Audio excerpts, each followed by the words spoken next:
ህመም ብቻ ነው መልስ የለውም። ለምን ብዬ መልስ አጥቼለት ይቀር የተዳፈነው እውነት። እኔ ላገባ አልችልም። ገቡሽ? ማመን አይችልም። ራሴ ማመን ስለማቸው ወንዶች ሁሉ በእርግጥ አስተሳሰቤ ልክ እንዳልሆነ ወይ ጤነኛ እንዳልሆነ አምናለሁ። ወንዶች ሁሉ ደፋሪ እንዳልሆኑ፣ ሁሉም ጨካኝ እንዳልሆኑ አውቃለሁ። ግን ማፊ አሁንም ፖሊስ ሳይ አሁንም እኔ ተይዤ መደፈር ይመስለኛል።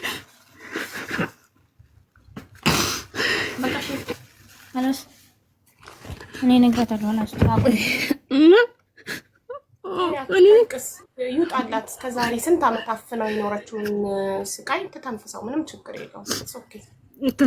እኔ 17 ዓመት ይዤ የኖርኩት እውነት ነው እና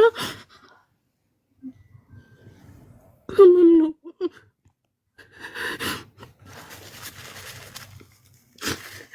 ከባድ ነው።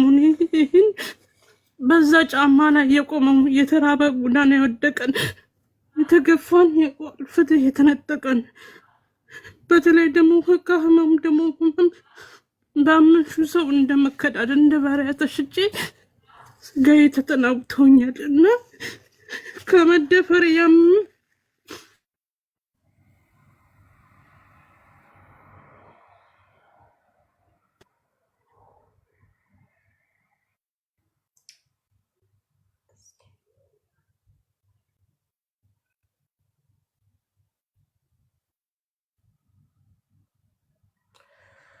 በጣም ታሳዝናለች።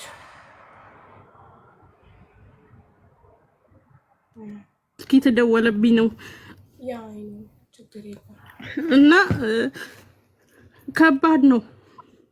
በተለይ ደግሞ ስለ ልቦናሽ አንዴ ከተሰበረ ማገገም ይቸግርሻል። መልሰሽ በእግርሽ ለመቆም ድህነትሽ ልትቀይሩ ትችላለሽ፣ ማጣትሽ ልትቀይሩ ትችላለሽ። በህይወትሽ የማይቀየሩ እውነቶች አሉ። እኔ ዛሬ ላይ ምንም እንኳን ልጄ በጉድፈቻ ያድግም ነው ያጣሁት የተነፈኩት ኢትዮጵያዊነትን እንዲያጣ ዋጋ ከፍዬ ዛሬ ላይ እኔ 32 ዓመቴ ነው። በ15 ዓመት የተደፍሬ በ16 ዓመት ይወልጄዋለሁ እና አድጓል። ገብቶሻል? አምባዝ ይጠይቀኛል፣ መልስ የለኝም እና የተፈጠረብኝ ነገር መናገር አልችልም።